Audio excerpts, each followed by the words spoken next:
दोस्तों, आज Indian history का और इंडियन हिस्ट्री में एंशियंट हिस्ट्री का एक बहुत महत्वपूर्ण टॉपिक, जिसको शायद आप सभी लोग जानते होंगे, सिंधु घाटी सभ्यता। तो आज हम पढ़ रहे हैं सिंधु घाटी सभ्यता। अब सिंधु घाटी सभ्यता अगर एग्जाम के पॉइंट ऑफ व्यू से देखी जाए तो बहुत इंपॉर्टेंट है, चाहे वो कोई भी एग्जाम। तो इंडस वैली सिविलाइजेशन बहुत ही महत्वपूर्ण है आपके लिए, और जैसे जो मेरा उद्देश्य है वो एमपीपीएससी का है।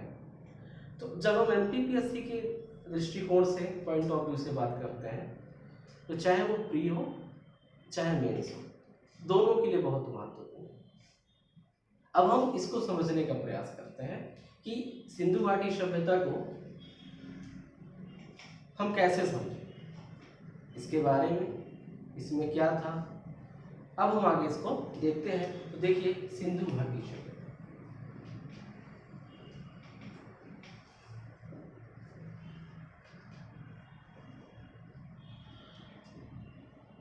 सिंधु घाटी सभ्यता। अब सिंधु घाटी सभ्यता को, इसी को बोला जाता है इंडस वैली सिविलाइजेशन। सिंधु घाटी सभ्यता को समझने के लिए हमने इसके अलग अलग क्षेत्रों को देखना होगा।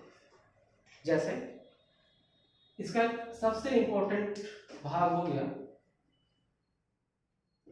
भूमिका। भूमिका के बाद हम देखेंगे उत्पत्ति। उत्पत्ति के बाद देखेंगे प्रभाव। प्रभाव के बाद देखेंगे सामाजिक व्यवस्था। इसके बाद देखेंगे राजनीतिक व्यवस्था।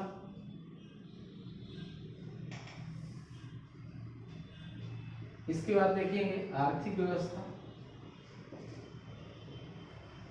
इसके बाद देखेंगे सांस्कृतिक व्यवस्था। और इसके बाद आप जानते हैं कि कोई भी सभ्यता होगी तो उसका पतन होता है। तो ये चीजें, अब अगर हम यहीं पर प्री मेंस की बात करें तो प्री मेंस में आपको प्री के लिए चूंकि फैक्ट पूछे जाते हैं तो डायरेक्ट क्वेश्चन सिंधु घाटी सभ्यता से बनते हैं। चाहे वो स्थल पूछ लिया जाए, चाहे उन स्थलों में क्या खोजा गया, उन स्थलों से वो आपसे पूछा जाए। जब हम मेंस के पॉइंट ऑफ व्यू से बात करते हैं तो मेंस के पॉइंट ऑफ व्यू में आपसे 3 मार्कर के लिए डायरेक्ट स्थल पूछ लिए जाते हैं। 6 मार्कर में जब हम बात करते हैं तो 6 मार्कर में आपसे आर्थिक सामाजिक प्रभाव या व्यवस्था पूछ ली जाती है। तो इस तरह से ये टॉपिक हमारे लिए बहुत महत्वपूर्ण है। तो आइए हम देखते हैं सिंधु घाटी सभ्यता की एक एक पॉइंट को। पहला इसका जो इम्पोर्टेंट भाग है वो है भूमिका। अब देखिए, भूमिका में देखिए, एक्चुअली सभ्यता है तो सभ्यता का कोई क्षेत्र होगा। अब सिंधु घाटी सभ्यता जो थी एक भारतीय उपमहाद्वीप की सभ्यता थी, यानी ये भारत, पाकिस्तान और अफगानिस्तान 3 देशों में इसका फैलाव था। भारत, पाकिस्तान और अफगानिस्तान 3 देशों में इसका फैलाव था। भारत में अगर देखा जाए तो पश्चिमोत्तर क्षेत्र जो था, तो पश्चिमोत्तर भारत था, वहां पर इसका फैलाव सर्वाधिक पाया जाता था।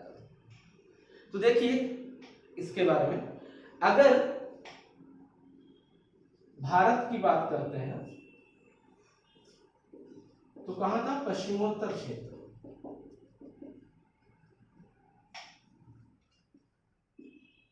पश्चिमोत्तर क्षेत्र में इसका क्या। अब अगर हम इसका विस्तार देखते हैं तो अगर हम उत्तर की बात करें, अगर हम नॉर्थ की बात करें तो नॉर्थ में एक स्थल था जिसका नाम था मांडा, और ये मांडा कहां पर पड़ता है? कश्मीर कश्मीर में पड़ता है। ये नॉर्थ की बात होगी। जब हम साउथ पर आते हैं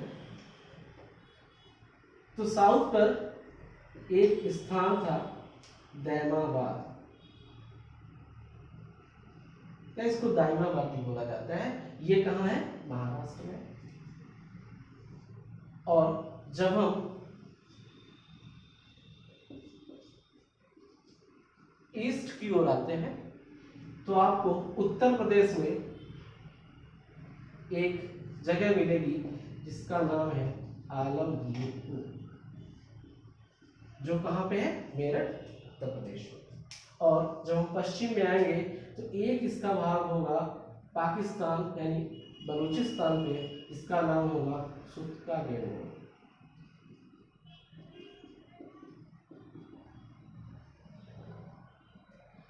देखिए, नॉर्थ में मांडा, साउथ में दैमाबाद, पूर्व में आलमगीरपुर और पश्चिम में सुत्का गेंडों। इस तरह से अगर हम इसका विस्तार देखते हैं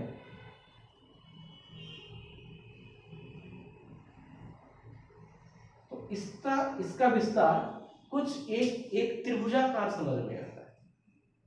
इसीलिए आप लोगों ने पढ़ा होगा कि ये बोला जाता है कि जो इंडस वैली सिविलाइजेशन थी, जो सिंधु घाटी सभ्यता थी, उसका जो विस्तार था वो कैसा था? त्रिभुजाकार था। अब आप देख पा रहे होंगे कि सिंधु घाटी सभ्यता का जो विस्तार था वो कैसा था? त्रिभुजाकार विस्तार था। अब देखिए यहाँ पे इसका जो क्षेत्रफल था, जो सिंधु घाटी सभ्यता का क्षेत्रफल था, लगभग 13 लाख वर्ग किलोमीटर। सिंधु घाटी सभ्यता का जो क्षेत्रफल था वो लगभग 13 लाख वर्ग किलोमीटर। और सिंधु घाटी सभ्यता में अगर हम नॉर्थ से साउथ का डिस्टेंस देखें, अगर हम नॉर्थ टू साउथ देखते हैं तो ये 1400 किलोमीटर, और अगर हम ईस्ट से वेस्ट देखते हैं तो 1600 किलोमीटर। ठीक है यहां तक? तो 13 लाख वर्ग किलोमीटर पूरा क्षेत्रफल। नॉर्थ से साउथ अगर आते हैं 1400 किलोमीटर, और अगर ईस्ट टू वेस्ट आते हैं तो 1600 किलोमीटर इसकी क्या है? डिस्टेंस। अब यहां पर कुछ अन्य बातें हैं इसकी भूमिका में, जैसे सिंधु घाटी सभ्यता तो एक भारतीय उपमहाद्वीप की सभ्यता थी, लेकिन सिंधु घाटी सभ्यता के साथ साथ विश्व में अन्य सभ्यताएं भी थी। उन अन्य सभ्यताओं में जैसे आपने मेसोपोटामिया का नाम सुना होगा, आपने मिस्र की सभ्यता का नाम सुना होगा, आपने चीन की सभ्यता का नाम सुना होगा। लेकिन जब सिंधु घाटी सभ्यता की खोज हो गई तो सिंधु घाटी सभ्यता की खोज होने के बाद जो सिंधु घाटी सभ्यता हुई वो विश्व की सबसे बड़ी सभ्यता कहलाई, और इतनी बड़ी सभ्यता हो गई कि मेसोपोटामिया और मिस्र की सभ्यता से ये 12 गुना 12 टाइम्स इसका एरिया ज्यादा था। तो सिंधु घाटी सभ्यता के समकालीन अन्य सभ्यताएं थी, जैसे मेसोपोटामिया, मिस्र की सभ्यताएं हो गई। इन सभ्यताओं का आपस में भी संबंध था, व्यापारिक संबंध होते थे। मेसोपोटामिया का संबंध सिंधु घाटी सभ्यता से व्यापारिक संबंध थे, मिस्र से भी थे।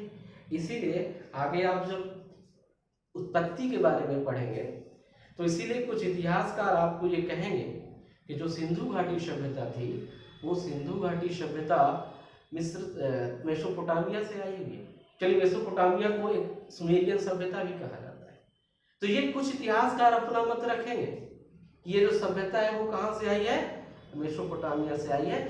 और यहीं पर कुछ इतिहासकारों में क्या होगा? मतभेद भी होगा। पर ये इतिहास है, और इतिहास में इतिहासकारों के बीच मतभेद होना जायज है। ठीक है, चलिए अब ये आपको पता चल गया कि सिंधु घाटी सभ्यता विश्व की सबसे बड़ी सभ्यता होगी, इसका क्षेत्रफल क्या हुआ, इसकी डिस्टेंस कितनी थी, इसके समकालीन सभ्यताएं कौन कौन सी थी। अब आप जब आगे पढ़ेंगे तो आपको अन्य सभ्यताओं से कुछ समानताएं भी देखने को मिलेगी, कुछ असमानताएं भी देखने को मिलेंगी। ये आगे का मुद्दा है, अभी अपन यहाँ पे देखते हैं। इसके बाद इस सिंधु घाटी सभ्यता के और सारे नाम, अन्य नाम, जैसे अब अपन देखते हैं अन्य नाम क्या क्या है। जैसे आपने इसका नाम सुना होगा हड़प्पा सभ्यता। अन्य नाम में जैसे आपने सुना होगा हड़प्पा सभ्यता, सिंधु सरस्वती सभ्यता, कांस्ययुगीन सभ्यता, ये इसके नाम थे, है ना, ये आपने सुना होगा। तो अब इस सिंधु घाटी सभ्यता का हड़प्पा सभ्यता नाम कैसे पड़ा? देखिए 1826 में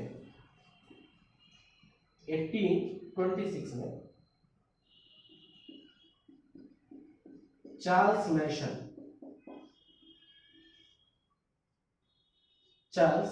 मैसन के द्वारा कुछ टीले देखे गए, लेकिन उन टीलों की खुदाई उस समय नहीं हो पाई, काम रुक गया। इसके बाद 1853 से लेकर 56 के बीच फिर से काम स्टार्ट हुआ। और ये आप जानते हैं कि ये वाला जो टाइम पीरियड है ये लॉर्ड डलहौजी का टाइम पीरियड था। और ये भी आप जानते हैं कि लॉर्ड डलहौजी ने ट्रेनों का विकास किया था। और ये भी फैक्ट आपको है कि उसी समय भारत में पहली ट्रेन चली थी। तो उस समय क्या हुआ कि कराची से लाहौर के बीच ट्रेन चलानी थी, तो पटरी का काम स्टार्ट। तो उस समय पत्थरों की, है ना, जरूरत पड़ी। तो उस समय क्या हुआ कि दो इंजीनियर थे, बंटन बंधु, उन लोगों ने इस पर काम प्रारंभ किया।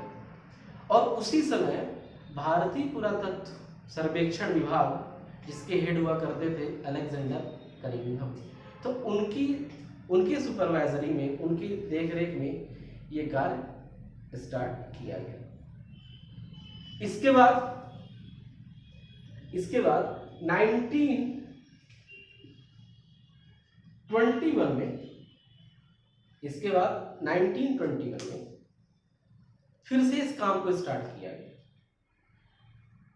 और उस समय जिस तरह आपको यहाँ पर अलेक्जेंडर कनिंघम को आपने देखा होगा, इनकी महत्वपूर्ण भूमिका थी। उसी समय जो भारतीय पुरातत्व विभाग था उसके जो हेड थे वो बना दिए गए थे जॉन मार्शल। तो 1921 में जॉन मार्शल के दिशा निर्देशन में, उनके सुपरवाइजरी में इस काम को आगे बढ़ाया गया। और उनके साथ, जॉन मार्शल के साथ,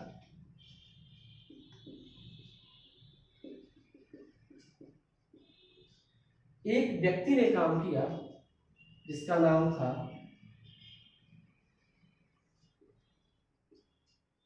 दयाराम। तो 1921 में जॉन मार्शल के दिशा निर्देशों में दयाराम साहनी के द्वारा एक स्थल खोजा गया और उस स्थल का नाम हुआ हड़प्पा। हड़प्पा एक्चुअली एक गांव था, बट उसको खोजा गया तो वहीं पर इसका नाम हो गया हड़प्पा, यानी क्योंकि ये इस सभ्यता का ये खोजा गया पहला स्थल था, इसीलिए सिंधु घाटी सभ्यता को हड़प्पा सभ्यता बोला जाता है। यहीं पर 1922 में एक स्थल आर.डी. बनर्जी के द्वारा, राखाल दास बनर्जी के द्वारा और खोजा गया, जिसका नाम था मोहनजोदड़ो। इसका नाम था मोहनजोदड़ो। ठीक है, तो यहां पर आर.डी. बनर्जी द्वारा